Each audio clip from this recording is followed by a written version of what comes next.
안녕하세요. 생명의 소중함을 눈앞에서 직접 목격한 40대 여자입니다. 요즘에는 비혼이다 아니면 아이가 없는 부부인 띵크다 하는 말이 많이 들려오는 것 같아요. 물론 그분들의 선택 모두 존중합니다. 결혼이나 아이가 필수인 시대는 아니니까요. 하지만 반대로 저와 남편처럼 간절하게 아이를 원하는 사람이나 원치는 않았지만 차마 아이를 지우지도 못해 출산을 하는 사람들 또한 있지요. 서로의 입장은 다르지만 공통점이 있다면 다들 생명을 귀하게 여긴다는 거 아닐까요? 적어도 제 주위 사람들은 모두 그랬습니다. 아이 생각이 없다는 사람들 중 대부분이 자신이 아이를 행복하게 키울 자신이 없어서 그렇다는 이야기를 했었거든요. 태어난 아이도 행복하지 않을 거라고요. 이렇게 새 생명을 대하는 태도가 저마다인 요즘 시대, 제가 겪은 가슴 찡한 사연 하나를 소개해보고 싶어 이렇게 글을 쓰게 되었습니다. 저는 지방광역시에 거주하고 있어요. 어릴 때부터 쭉 말이죠. 저는 위아래로 남자 형제가 한 명씩 있는 집안의 유일한 딸이에요. 그래서 그런지 아빠는 유독 다른 형제들보다 저를 애지중지하곤 하셨습니다. 너 지금 시간이 몇 시인데 이제 들어와? 벌써 10시라고. 너 혹시 남자애들 만나서 데이트 같은 거 하고 다니는 거 아니지? 저는 부모님을 무척 좋아했지만 아빠의 저런 모습은 좀 숨이 막혔어요. 그래서였을까요? 저는 25이란 이른 나이에 소개팅으로 만난 2살 많은 남편과 2년간의 비밀 연애 후 결혼을 하게 되었어요. 그때 당시에도 아빠의 반대는 꽤나 심했었어요. 아니 무슨 요즘 시대에 이렇게 일찍 결혼을 하려고 그래? 너 결혼이 어디 쉬운 건 줄 알아? 조금 더 네 부모 밑에서 애처럼 어리광 부리면서 살다가 아주 늦지막이 해도 늦지 않아. 하지만 결국 부모님은 제 고집을 꺾지 못했고 마지못해 결혼을 허락해 주셨습니다. 다행히 제 남편 될 사람을 마음에 들어 하셨거든요. 사람이 경박하진 않아 보이는구나. 몇 마디 나눠보니 묵직하고 책임감 있어 보이는 게 자기 처자식은 어떻게든 건사하겠어. 시댁은 무척이나 가난했습니다. 장남인 남편이 집에다 돈을 가져다 주고 있었다는 건 알고 있었어요. 연애 시절 남편의 통장을 보고서 깜짝 놀랐거든요. 20살 때부터 사회생활을 해왔다던 남편의 통장엔 단돈 380만 원뿐이었죠. 대기업 생산직 월급이 중소기업 다니는 제 월급에 비하면 거의 배는 많았을 텐데 말입니다. 벌이가 가끔 일용직 나가는 아버지 벌이밖에 없거든. 동생들 학비에 집 생활비까지 대다 보니까 사실 남편과 만나면서 사람은 참 괜찮은데 항상 집안 때문에 힘들어한다는 걸 알고 있었습니다. 장남이란 이유로 집안 사람들이 남편에게 너무 많은 부분을 기대고 있었거든요. 전 그런 남편이 너무 불쌍했어요. 그리고 분명 아버지가 알게 되면 결혼을 반대하실 게 뻔하니 이런 사정을 다 말씀드리진 않았지만 가족이라는 수렁에 빠져있는 남편을 꼭 제가 구해주고 싶다는 마음이 들었죠. 그렇다 보니 결혼할 때 시댁의 지원은 일절 없었습니다. 우린 제가 사회생활하면서 모은 돈 3천만 원과 아빠가 지원해 주신 5천만 원의 대출을 껴서 작은 아파트에 들어가게 되었죠. 남편이 모은 돈이 없다는 것에 아빠는 조금 놀라는 듯 했지만 이미 결혼을 허락하신 거 아빠는 더 이상 아무 말씀하지 않기로 마음 먹으신 것 같았어요. 제가 막 결혼했을 당시 고작 50대 초반이던 시부모님은 집안 사정이 썩 좋지 않는데도 불구하고 경제활동을 하는 데엔 크게 관심이 없어 보였습니다. 시부는 일주일에 2번 정도만 현장으로 일용직 일을 나갔고 시모는 아예 그마저도 안 왔었죠. 게다가 대학생이던 시동생의 등록금을 남편이 전부 내주었다고 하더라고요. 첫째 시누이는 미용학원에 다닐 거네, 네일 학원에 다닐 거네 하며 남편에게 학원비를 뜯어갔었는데 실제로 자격증이 남아 딴 직종이 단 하나도 없었다더군요. 처음 몇 번만 열심히 학원을 나가다가 자기와 적성이 안 맞는 것 같다며 그만두기 일쑤였고, 환불받은 학원비는 쇼핑하고 친구들과 노는데 전부 다 가져다 썼었다네요. 그나마 일찍이 서울로 혼자 올라가 살던 둘째 시누이는 시댁 식구들 중 유일하게 우리 결혼식 때 축의금을 냈던 사람이기도 했습니다. 22의 나이에 50만 원이라는 큰 돈을요. 그러면서 자기 오빠 잘 부탁한다고 제 손을 잡고 부탁하는 그 모습에서 저는 둘째 시누이의 착한 마음을 느낄 수 있었어요. 결혼하고 한 달쯤 되어 시댁에 간 날, 시모는 저와 남편을 앞에 앉히고는 이렇게 말하더군요. 중소기업 다닌 너보다 대기업에 다니는 우리 아들 월급이 훨씬 많은 거 알지? 그런 좋은 직장을 잡을 수 있게 잘 키워준 게 누구겠니? 부모인 우리겠지. 그럼 네가 앞으로 어떻게 해야겠어? 남편 잘 키워주셔서 감사합니다 하고 시부모인 우리를 잘 모셔야겠지. 그렇지? 더도 말고 덜도 말고 아직 네 시동생이랑 시누들도 어려서 돈 들어갈 때가 많으니까 월에 150만 원씩만 보내라. 결혼한 자식에게 다달이 150만 원씩 달라는 시부모의 말이 참 뻔뻔하게 느껴졌어요. 저것도 자신이 선심 쓰는 듯이 말하는 시모의 태도를 보며 저는 그동안 남편이 이 집에서 당했을 부조리들이 그려져 속이 답답해졌죠. 저는 시모에게 단호하게 대답했어요. 그리고 제 말에 시모는 아주 불같이 화를 냈습니다. 아니요, 어머님. 안 그래도 오늘 생활비 이야기하실 것 같아서 제대로 말씀드리려고 했어요. 저흰 더 이상 그만 한도 못 보내드려요. 저희 이제 막 결혼해서 갚아야 할 대출금도 많고 앞으로 돈 모아서 아이도 낳아야 하는데요. 앞으로 월에 50씩 보내드릴게요. 그것도 저희한텐 큰 돈이에요. 뭐? 50? 누구 마음대로? 장남으로 태어났으면 장남 노릇을 해야지. 여태 자식 넷이나 키우느라 뼈 빠지게 고생한 부모한테 효도하는 건 당연지사고 아래 동생들을 응당 돌보는 게 장남 아니냐? 뭣도 모르고 굴러 들어온 돌이 아주 되바라지기 짝이었구나. 내가 이럴 줄 알았으면 내 아들 절대로 너 같은 애랑 결혼 안 시켰다. 저랑 남편 이미 혼인신고 마쳤어요. 이제 남편 가족은 저라고요. 저 정말 시댁 식구들이랑 원만하게 지내고 싶었는데요. 그 관계를 위해서 돈을 지불하고 싶진 않네요. 왜 장남으로 태어났단 이유만으로 이 사람만 그렇게 큰 짐을 짊어져야 해요? 애를 넷이나 낳은 건 어머님 아버님이지 제 남편이 아니잖아요. 제 판단에 제 남편 이만큼 희생시킨 걸로 어머님 아버님께선 제 남편한테 키워준 값은 톡톡히 받으신 것 같네요. 저런 싸가지 없는 년이 어떻게 우리 집안에 들어왔노? 아이고 머리야. 시부는 거실에서 쯧쯧하고 혀를 차며 가족들이 전부 있는데도 불구하고 담배를 뻑뻑 피웠습니다. 시동생은 눈치 없이 옆에서 형, 그럼 내 남은 학비는? 하고 묻고 있었고요. 할 말을 마친 저는 남편을 끌고 그대로 시댁을 뛰쳐나왔어요. 뒤에서 소리를 바락바락 지르는 시모는 깡그리 무시하고요. 그렇게 집에 오니 남편은 고개를 푹 숙이곤 제게 사과를 했습니다. 초장부터 제가 그렇게 나가고 남편조차 제 옆에 딱 붙어 있었으니 시댁과의 사이가 갈수록 나빠진 건 당연한 이치였습니다. 특히 시모와 첫째 시누이는 저를 볼 때마다 어떻게든 트집을 잡고 싶어 하기 일쑤였고요.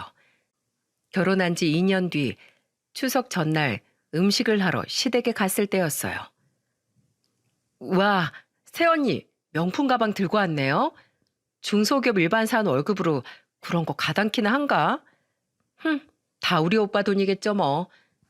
세상 고고한 척은 혼자 다 하더니 우리 집에 줄 돈은 아깝고 언니 혼자 사치 부릴 돈은 있나 봐요? 이거 저 3년 전에 산 건데요. 왜 탐나세요? 탐나면 아가씨가 직접 돈 벌어서 사세요. 중소기업 일반 사원 월급으로도 잘만 모으면 살 수 있어요. 근데 아가씨는 그깟 중소기업도 못 들어가서 아직 백수잖아요. 뭐라고요? 그만해 언니. 왜 가만히 있던 세원이한테 생트집이야. 세원이 말 중에 틀린 말 하나 없구만. 명절이라 오랜만에 본가에 내려와 있던 막내 시누이가 제 편을 들어주자 첫째 시누이는 분해서 씩씩대더니 자기 방으로 문을 쾅 닫고 들어가 버리더군요. 저는 막내 시누이와 눈이 마주친 채 쓰게 웃었고요. 그리고 다음 날 저는 음식값이라도 하시라고 봉투에 30만 원을 넣어 시모께 건네드렸어요. 그런데 돈을 세어본 시모가 돌연 봉투를 바닥에 집어던지며 저를 죽일 듯 노려보는 게 아니겠어요? 야, 명절에 사람이 몇 명인데 꼴랑 30만 원을 넣어? 적어도 100만 원이라도 넣어서 성의를 보여야 할 거 아니야? 어머님, 기본적인 장은 다 저희가 직접 봐왔잖아요. 저희 돈으로요. 그리고 저희가 매달 50씩 드리고 생신 때는 거의 100만 원씩은 더 얹어드렸는데 이 이상은 저희도 형편이 좋지 않아서 버거워요. 근데 이게 어따 대고 자꾸 말대꾸야? 야, 너 시댁이 웃음냐? 어? 순식간이었습니다. 시모의 돌발 행동에 집안 사람들 모두 너무 놀라서 거실로 뛰쳐나왔죠.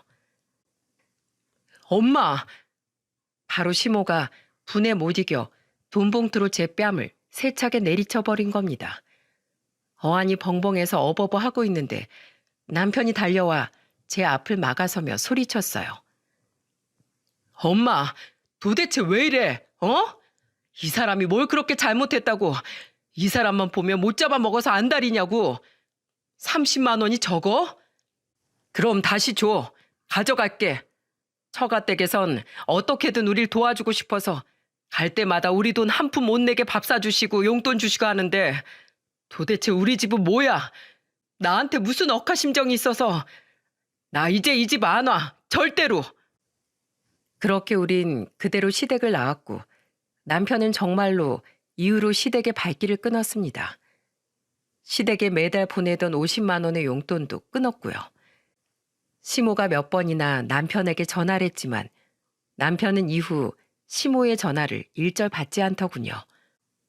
정말 이래도 되나 싶었지만 처음으로 남편이 정말 독하게 마음을 먹은 것 같아 저는 남편을 말리지 않았어요.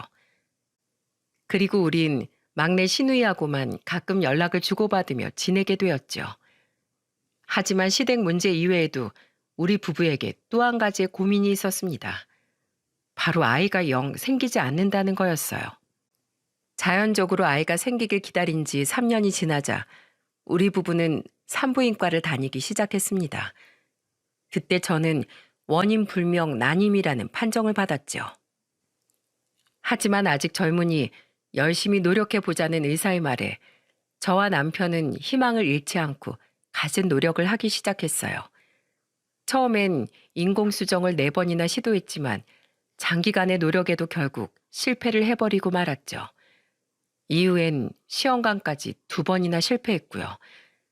남들은 애를 둘이든 셋이든 잘만 낳던데 왜 우리 부부에게만 임신이 이렇게 힘겨운 일이 된 건지 정말 하늘이 원망스러웠어요. 그렇게 남편과 결혼한 지 5년이 흘렀습니다. 그날은 유독 제가 많이 들떠 있었어요. 결혼 5주년을 맞아 남편이 분위기 좋은 레스토랑을 예약까지 해두었거든요.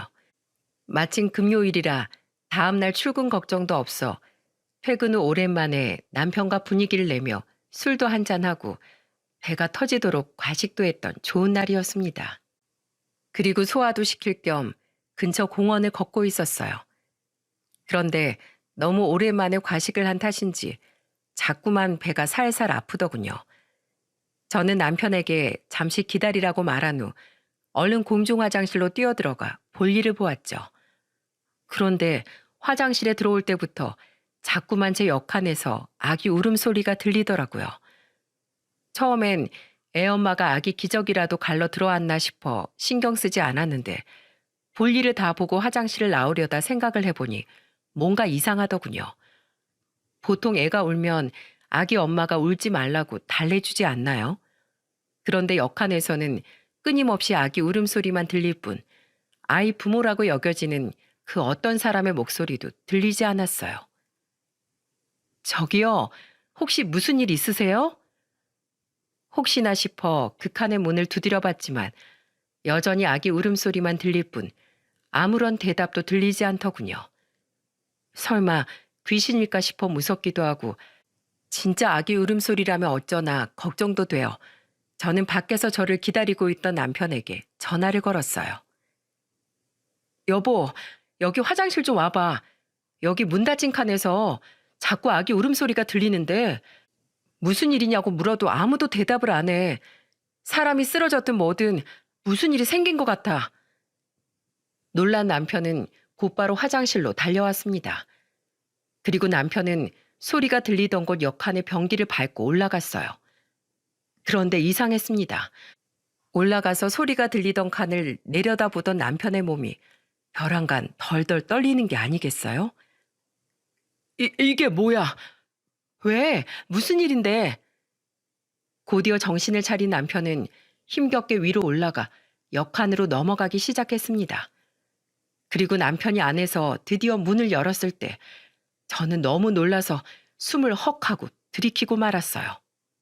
바닥은 온통 피투성이었고 변기 옆엔 죽었는지 살았는지 모를 한 어린 여자가 쓰러져 있었습니다.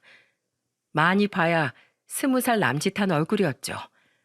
그리고 제일 충격적이었던 건 그 여자의 다리 옆에 피투성이의 갓난아이가 온 힘을 다해 울고 있던 거였어요. 몸엔 탯줄이 감긴 채로 말입니다. 학생, 괜찮아요?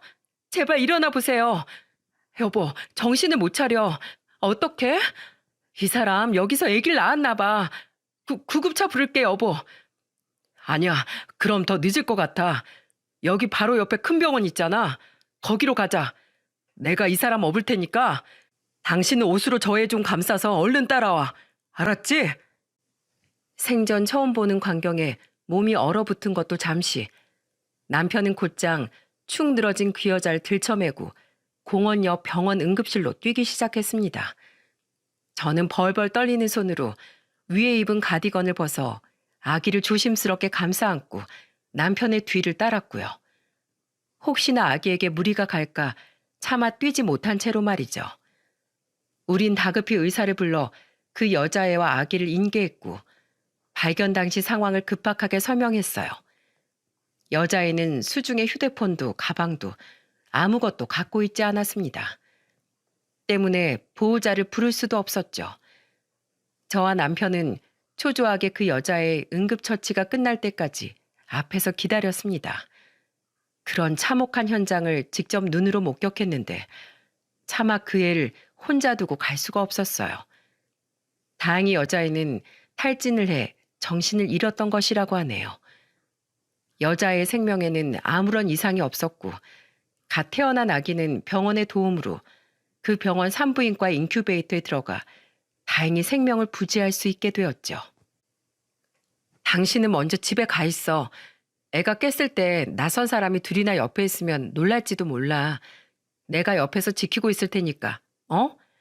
애 깨어나면 부모 연락처 물어봐서 보호자한테 인계하고 갈게. 남편은 저를 혼자 두고 집에 가기 싫은 눈치였지만 저는 억지로 남편을 집으로 돌려보냈습니다. 그리고 여자의 옆에 앉아 가만히 물수건으로 더러워진 여자의 얼굴을 닦아주었어요. 자세히 보니 한층 더 뽀얗고 어려 보이는 것이 참 마음이 아프더군요. 도대체 어떤 사정이 있길래 이 어린애가 그렇게 외진 공중 화장실에서 아이를 낳았어야 했나 싶었죠. 그래서 더더욱 안쓰러운 마음에 보호자가 올 때까진 꼭 제가 옆에서 그 애를 지켜주고 싶었어요. 이후 몇 시간이 지난 새벽, 드디어 그 여학생이 눈을 떴습니다. 누구세요? 괜찮아요? 아유, 정말 10년 감수했네. 내가 화장실에서 학생이랑 아기 발견해서 병원으로 데리고 왔어요. 도대체 무슨 일이 있었던 거예요? 그러자 제 말을 들은 여학생의 입에선 서글픈 울음소리가 흘러나왔어요. 그리고 이어진 여학생의 말은 제 가슴을 너무도 아프게 만들었죠. 왜 저를 구하셨어요? 저도 아기도 그냥 그대로 죽게 내버려 두셨어야죠. 전 더 이상 살고 싶지 않았다고요. 그게 무슨 말이에요, 학생? 왜 그런 무서운 소리를 해요?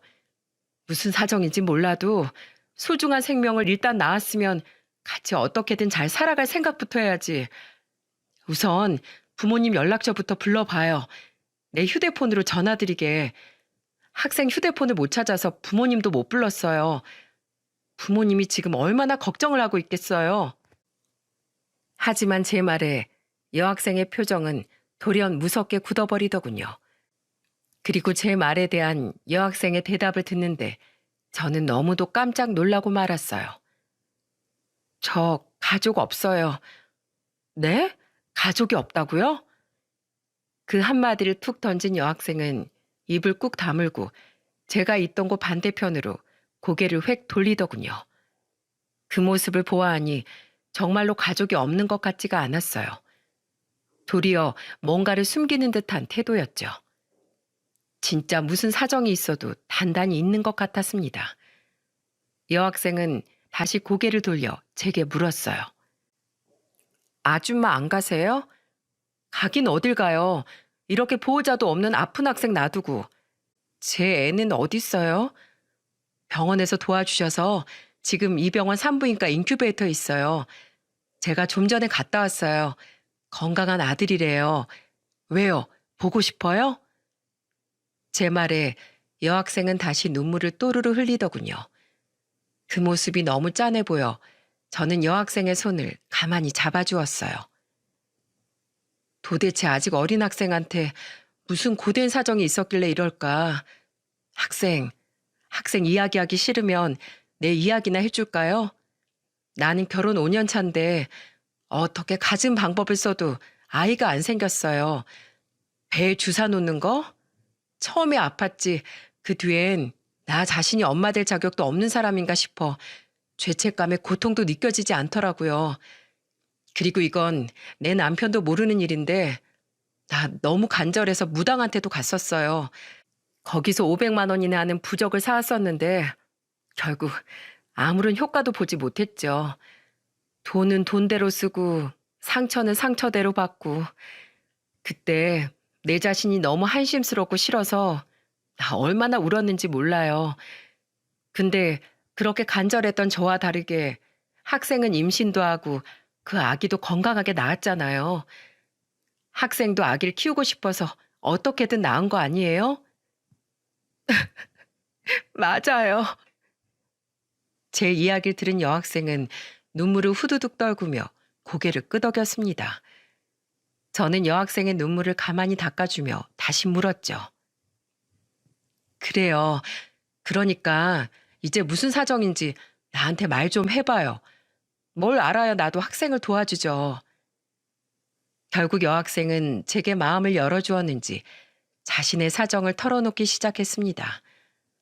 그런데 그 사정이라는 것이 가히 그 나이에 겪기엔 다소 잔인했더라고요. 저 의대생이거든요. 제 남자친구는 이 지역 4년제 사립대 다니는 일반 학생이었고요. 저희 아버지는 이 지역 시의원인데 남의 눈을 굉장히 신경 쓰는 분이세요. 그래서 제가 학벌 집안 전부 평범한 그 남자친구 만나는 걸 무척이나 반대하셨죠. 그러다 성인 되고 얼마 안 되어서 제가 임신을 하게 됐는데 아빠가 글쎄 저한테 뭘 했는 줄 아세요? 학생이 이 중요한 시기에 공부를 해야지. 내가 이러라고 비싼 과외니 학원에 돈 쏟아부으면서 너 의대생까지 만들어 놨는 줄 아냐. 왜 그런 보잘것없는 놈을 만나다 임신까지 해서 자기 얼굴에 먹칠을 하냐. 사람은 모쪼록 급이 맞는 사람을 만나야 한다. 인생 망치고 싶지 않으면 당장 애 지워라. 정말 귀에서 피가 날 것 같았어요. 저도 성인이니까 애 낳고서도 충분히 공부할 수 있다고 아빠한테 울면서 말했는데 아빠는 제 말을 도통 들을 생각도 없으시더라고요. 도리어 너도 딸 낳아보라고. 집도 가난하고 보잘것없는 그런 놈한테 귀하게 키운 딸이 시집 보내고 싶겠냐고 소리까지 지르셨죠. 솔직히 여학생의 이야기를 듣는데 결은 조금 달랐지만 제 친정 아버지 생각이 많이 났어요. 그리고 말이 조금 심하다고 생각하긴 했지만 여학생 부친의 입장 또한 어느 정도 이해가 되었고요. 그래도 저는 하고 싶은 말을 꾹 참고 여학생의 말을 계속해서 경청했습니다. 근데 애 가진 지 6개월 만에 남자친구가 저한테 이제 그만 헤어지자고 하는 거예요. 너무 놀라서 그게 무슨 소리냐고 엉엉 울면서 남자친구를 잡았죠. 그때 남자친구가 저한테 뭐랬냐면 말이에요. 너희 아버지가 따로 날 찾아와서 1년치 학비만큼의 돈을 주고 가셨어. 이거 받고 너랑 헤어지라고. 우리 집에서 그 정도 돈은 엄청나게 큰 돈인데 말이야. 그때 너희 집안하고 우리 집 차이를 뼈저리게 느꼈어. 그러니까 그만하자. 이렇게 말하더라고요.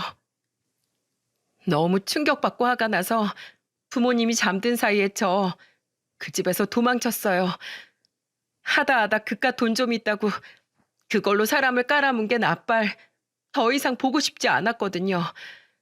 가진 돈도 별로 없어서 고시원으로 들어갔는데 워낙에 창문도 없고 답답한 곳이다 보니까 공원으로 종종 산책을 나갔어요. 어제도 평소처럼 산책을 하다가 갑자기 산통이 와서 급하게 화장실로 들어갔던 거고요. 이야기를 다 듣자 너무도 화가 나더라고요. 분명 중간까진 여학생 부모의 마음이 이해가 됐었지만 그래도 이미 중절 수술을 할 수 있는 시기를 놓치고 배가 잔뜩 부른 딸에게 그런 짓까지 했다는 게 믿기지가 않았죠. 하지만 그렇다고 그 부모에게 여학생의 일을 알리지 않을 수는 없었습니다. 이제 막 20살이 된 여학생이 집도 절도 없는데 갓난아기까지 데리고 도대체 어디로 가서 뭘 먹고 살 수 있었겠어요? 요지부동인 여학생을 설득하기까진 꽤 오랜 시간이 걸렸습니다. 그래도 열심히 설득한 끝에 저는 다음 날 드디어 여학생 부친의 연락처를 받을 수 있었어요. 안녕하세요.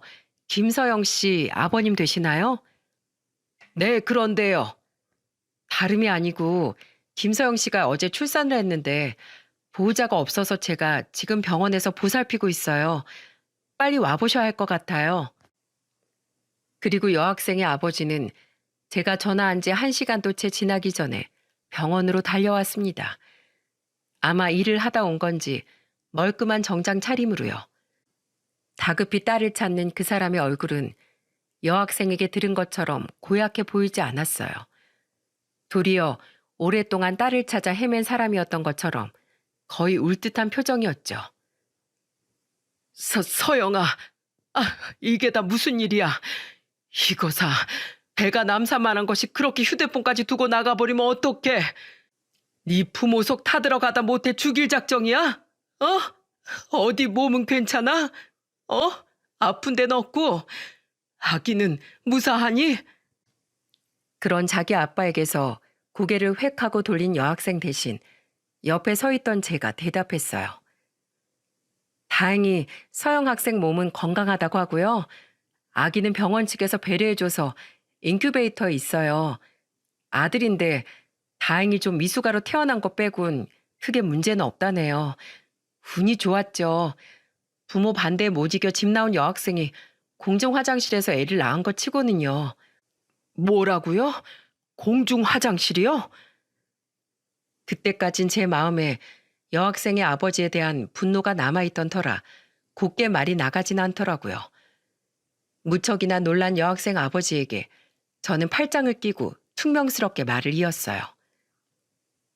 네, 어떻게 이미 애가 뱃속에서 그렇게 큰 마당에 기어코 애 아빠랑 엄마를 갈라놓을 수가 있어요. 오죽 상심했으면 임신한 이 어린 학생이 그런 선택을 했겠냐고요. 의원님, 손주 보고 싶으시죠? 그럼 이 여학생한테 먼저 사과부터 하세요. 제가 자리 비켜드릴 테니까 두 사람 대화 좀 하시라고요. 저는 그 길로 조용히 커튼을 치고 침상 밖으로 빠져나왔습니다. 혹시라도 또 여학생의 아버지가 여학생에게 모진 소리를 할까 싶어 너무 멀리 떨어지지 않은 곳에 멀뚱히 서서 저는 두 사람이 잘 이야기하길 기다렸어요. 그런데 밖에서 듣고 있으니 여학생의 아버지만 계속해서 여학생에게 질문을 할 뿐 여학생의 대답은 통 들리질 않더군요. 서영아, 괜찮아? 아파? 고개 좀 돌려봐, 그동안 어디서 지냈어? 밥은 잘 챙겨 먹고 다닌 거야? 서영아, 이 아빠한테 아무 얘기 안 할 거야? 거의 30분이 넘게 두 사람이 그러고 있자 저는 하는 수 없이 다시 커튼을 열고 들어갔습니다. 그리고는 서영이에게 부드럽게 말했어요.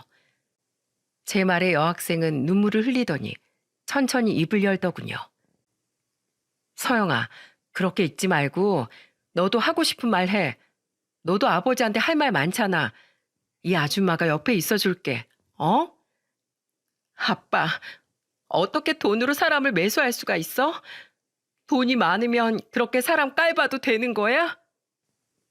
드디어 열린 여학생의 입에 여학생의 아버지는 다급히 대답을 했습니다. 그런데 여학생의 아버지 입장에서 그때 이야기를 들으니 또 사뭇 느낌이 다르더라고요. 서영아, 오해야. 이 아빠도 생각이 있었다. 그놈이 그때 그 돈을 받지 않았더라면 나도 그땐 반대를 그만두고 그놈을 받아줄 작정이었어.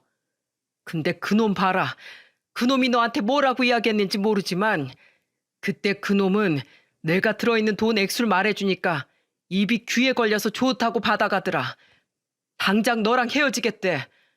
그런 놈한테 내가 어떻게 널 보내줄 수 있었겠니? 어? 호연이가 정말 그랬다고? 거짓말하지 마.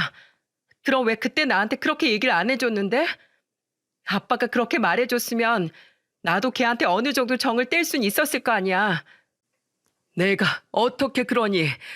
그 이야기를 들으면 분명히 네가 상처받을 게 뻔한데 그냥 내가 더 나쁜 부모가 되는 게 낫지.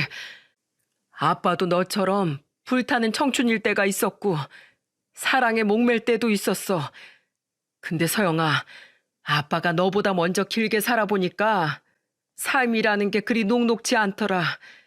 시간이 흐를수록 현실을 직시해야 한다는 게 뼈저리게 느껴져. 아빠가 그래서 너한테 그렇게 모질게 굴었어. 여학생은 드디어 상체를 일으켜 똑바로 앉아서 자기 아빠를 바라보더군요. 여학생은 펑펑 울며 아버지에게 말했죠. 여학생의 아버지는 결국 고개를 푹 숙이고 말았고요. 아무리 그래도 그렇지. 아빠가 나한테 맨날 윽박지르기만 했지. 언제 한번 따뜻한 말 해준 적 있어? 아빠가 그러는데 내가 아빠 마음을 어떻게 알아? 맨날 의대 가라고 공부나 시켰지. 언제 나랑 같이 여행 한번, 아니 하다못해 식사라도 한번 같이 한 적이 있었냐고. 맨날 시의원 한답시고 밖으로만 돌아다녔잖아. 가족도 못하면서 무슨 나란 일을 한다고 해. 그래, 네 말이 다 맞다. 내가 너무 앞만 보고 달렸다. 내가 정말 미안하구나. 두 사람은 그렇게 마주 앉아 펑펑 눈물을 흘렸습니다. 얼마 뒤 집에서 달려온 듯한 여학생의 어머니도 황급히 병실로 달려와 여학생을 끌어안고 엉엉 울었어요. 그리고 그들은 저에게 연신 감사의 인사를 했죠. 저희 딸, 저희 손주 구해주셔서 정말 감사드립니다. 이 은혜를 어떻게 갚아야 할지요? 의원님, 저도 이 지역 시민이에요. 이웃에게 그런 일이 생겼는데 그냥 지나칠 시민은 없을 거예요. 전 당연히 제가 해야 할 일을 했을 뿐입니다. 간호사 선생님께 말씀드리면 산부인과에 있는 손주 보실 수 있을 거예요. 그럼 부모님도 오셨으니 전 이만 돌아갈게요. 그리고 아버님, 시민을 지켜주시는 것도 좋지만 가족도 꼭 소중히 여겨주세요. 세상에서 제일 중요한 건 내 가족이잖아요. 저는 그 길로 조용히 병원을 빠져나와 집으로 돌아왔습니다. 남편이 눈이 빨개진 채 돌아온 저를 보며 궁금한 듯 묻더라고요. 저는 그런 남편에게 자초지종을 전부 설명해 주었죠. 그 집 부모들 다 좋은 사람이었더라. 다만 아직 20살밖에 안 된 자기 딸이 임신을 해서 오니까 걱정도 되고 화도 나서 했던 행동들이 조금 과했던 것 같아. 부모가 무작정 화를 내니까 그 학생도 아직 어린 마음에 더 반항적이었던 것 같고 서로 오해도 있던 모양인데 잘 해결돼서 다행이야. 그들은 그저 대화가 부족한 가족이었던 것 같습니다. 게다가 아기 아빠를 시험한 여학생 아버지 행동은 제가 생각하기엔 무척 현명했던 것 같아요. 그때 그 돈을 홀라당 받아먹은 놈이었으면 언제고 나중이 되어서도 분명 여학생을 끝까지 지켜주지 못했을 거라고 생각되었으니까요. 이후 한 달이 흘렀습니다. 어느 날 회사에서 일을 하고 있는데 모르는 번호로 전화가 오더라고요. 누군가 싶어 받아보니 아주 반가운 목소리가 들리더군요. 아줌마, 누구세요? 저 서영이에요. 한 달 전 아줌마가 구해주셨던 그 여학생이요. 그 사람은 바로 그때 그 여학생 서영이었습니다. 너무도 반가웠어요. 어머 학생, 잘 지냈어? 산후조린 잘했고? 아기는 건강해? 아니 근데 내 번호 어떻게 알았대? 아줌마, 하나씩 물어보세요. 그때 아줌마가 아줌마 휴대폰 번호로 저희 아빠한테 전화하셨잖아요. 그래서 알고 있었죠. 저 몸도 잘 추슬렀고 우리 아들도 건강해요. 육아는 엄마가 많이 도와주고 계세요. 덕분에 저 다음 학기엔 학교에도 다시 복학도 하게 됐어요. 그래. 아유, 잘 됐다. 잘 됐어. 그러더니 서영이는 제게 식사 대접을 하고 싶다고 하더군요. 처음엔 됐다고 거절을 했지만 서영이가 한사코 사겠다고 고집을 부렸던 터라 우린 그날 저녁 한 돈가스 집에서 만나게 되었어요. 서영이는 그때 봤을 때보다 얼굴이 많이 좋아 보였습니다. 원래 밝은 성격인지 성격도 한층 쾌활해졌고 표정도 밝고 제법 살도 오른 것이 참 보기 좋았어요. 저랑 제 아들 아줌마 없었으면 정말 큰일 날 뻔했어요. 그리고 아줌마 덕분에 저희 아빠랑도 화해할 수 있었어요. 정말 감사해요. 저희 아빠 요새 어떤 줄 아세요? 예전엔 꼴푼이 술 약속이니 집에서 통 모습을 보기 힘들었는데 요샌 완전 가정에 충실하세요. 아무리 바빠도 아침은 어떻게든 저랑 드시려고 벌개진 눈으로 새벽같이 일어나시고 저녁도 웬만하면 집에 와서 가족들과 함께 드시려고 노력하고 계세요. 술도 많이 줄이셨고요. 그래서 저희 집엔 요새 웃음소리가 끊이질 않아요. 이게 다 아줌마 덕분이에요. 아줌마 말대로 저희 가족이 정말 대화가 많이 부족했던 것 같아요. 우리 가족이 화목해질 수 있는 길을 열어주셔서 정말 감사드립니다. 그리고 이거 선물이에요. 서영이는 쇼핑백 하나를 내밀었어요. 그리고 그곳에는 정말 예상치도 못한 물건이 들어있었죠. 어? 아니 이거 아기 옷이랑 신발 아니야. 이걸 왜 나한테? 나 아기 없다고 말했잖아. 그래서요. 아줌마가 제게 다시 희망을 주셨잖아요. 그래서 저도 아줌마께 꼭 희망을 드리고 싶었어요. 아줌마처럼 좋은 분에겐 언젠간 꼭 하늘이 선물을 주실 거예요. 그리고 저 산부인과 전문의가 되기로 마음먹었어요. 이번 일로 산부인과 의사 선생님들이 얼마나 대단하고 위대한 일을 하는지도 알게 됐고 저도 꼭 여러 사정을 가진 산모들을 도와주고 싶어졌거든요. 그래? 기특하다. 정말 기특해. 그리고 이 선물에 담긴 네 마음도 감사하게 잘 받을게. 나도 포기하지 않고 열심히 노력할게. 정말 고마워. 이후 저는 서영이와의 만남을 줄곧 이어갔습니다. 대학을 졸업한 서영이는 인턴 레지던트 과정을 거쳐 드디어 산부인과 전문의 시험에 합격했어요. 저와 처음 만난 지 12년 만에 말이죠. 그 과정을 옆에서 쭉 지켜보았기에 서영이가 얼마나 많은 노력을 했는지 아는지라 저는 서영이가 한 대형 산부인과의 페이닥터로 취업했을 때 진심으로 축하를 아끼지 않았습니다. 저는 서영이와 서영이 아들에게 뷔페에서 축하턱을 거하게 냈어요.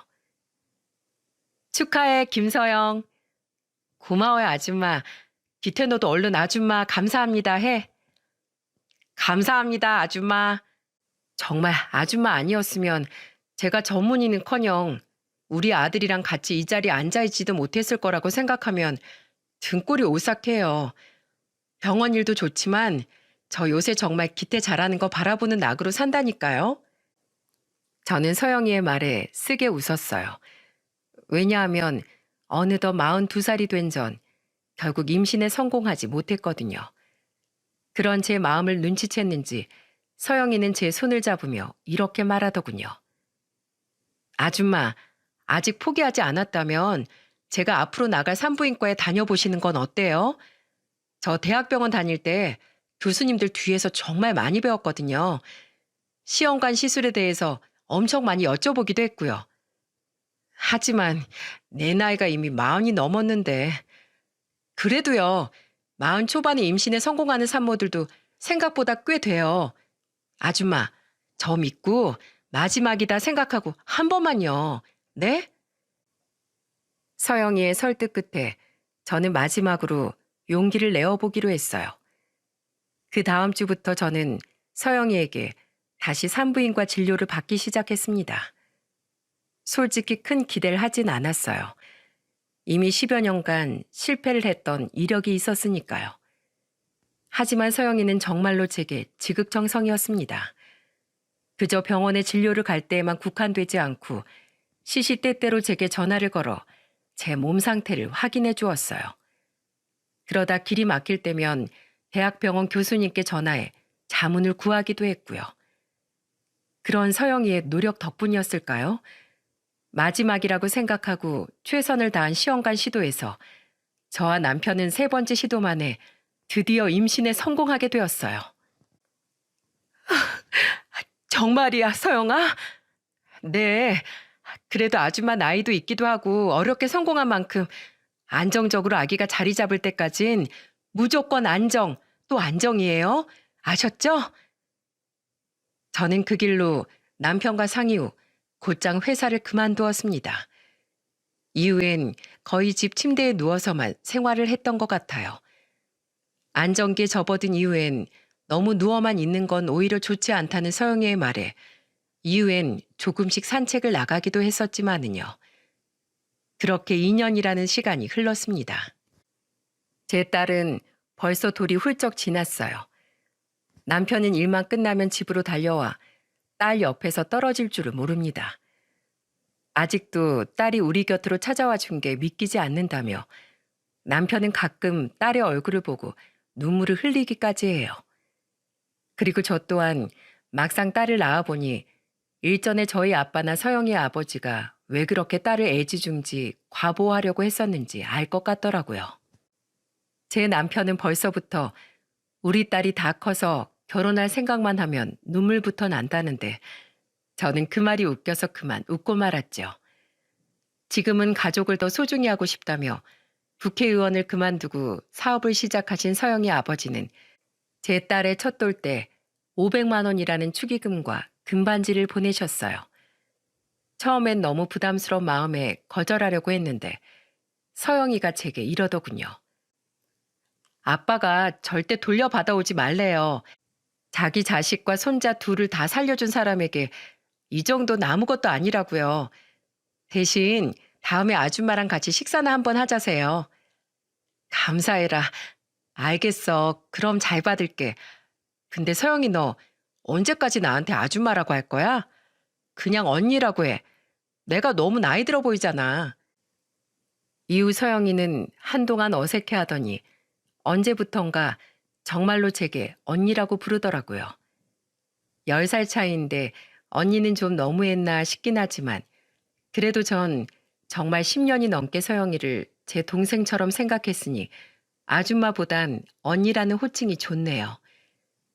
제 형제들과 부모님, 특히 아빠는 저희가 집에 갔다 하면 무조건 버선발로 마중을 나오십니다.